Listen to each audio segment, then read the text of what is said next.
របៀបប្រើអ៊ីនធឺណិតដើម្បីកុំឲ្យកាត់លុយលឿនសួស្តីបងប្អូនទាំងអស់គ្នាថ្ងៃនេះនាងខ្ញុំមកប្រាប់បងប្អូនពីរបៀបប្រើអ៊ីនធឺណិតដើម្បីកុំឲ្យកាត់លុយលឿនណាបងប្អូនអឺដាក់លុយមិនបានប្រហែលជា2ឬក៏3ថ្ងៃអស់លុយលេងហ្មងអញ្ចឹងបងប្អូនដើម្បីកុំឲ្យកាត់លុយលឿនគឺយើងចូលទៅធ្វើតែម្ដងណាបងប្អូនឥឡូវនេះកុំឲ្យខាតពេលវេលាយូរគឺយើងចូលទៅ setting សញ្ញាកងចក្រនេះបងប្អូនបន្ទាប់មកបងប្អូនវាយពាក្យ App Store បងប្អូនវាយតាមខ្ញុំមកវាយពី App Store នៅខាងលើបងប្អូនចុចលើវាមករួចហើយត្រង់ចំណុច4នេះបងប្អូនត្រង់ចំណុច4នេះបងប្អូនចុចបិទវាអស់មកបងប្អូនចុចបិទវាមកបើសិនជាបងប្អូនបើកចេញសញ្ញាពណ៌ខៀវបងប្អូនចុចបិទទាំងអស់ហ្មងណាបងប្អូនតបមកយើងទៅបិទក្នុងកម្មវិធីមួយទៀតបងប្អូនចូលទៅ General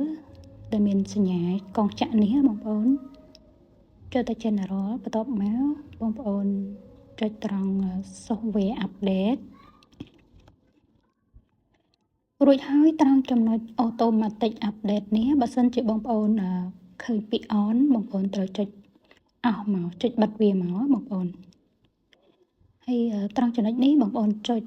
ចូលមកបិទទាំងអស់មកបើសិនជាមានសញ្ញា On ណាបងប្អូនចុចបិទវាអស់មកឥឡូវនេះយើងបានបិទកម្មវិធីរួចរាល់ហើយត្រង់ចំណុច Update នេះបើសិនជាបងប្អូនមាន Wi-Fi បងប្អូនអាចចុចវា Update ទៅបើសិនជាយើងប្រើជាលុយបងប្អូនកុំ Update អីព្រោះវាទៅការកាត់លុយលឿនមែនទែនហើយឥឡូវនេះក៏យើងបានបិទរួចរាល់ហើយបងប្អូនវីដេអូរបស់យើងក៏ដល់ទីបញ្ចប់ហើយបងប្អូនបើសិនជាបងប្អូន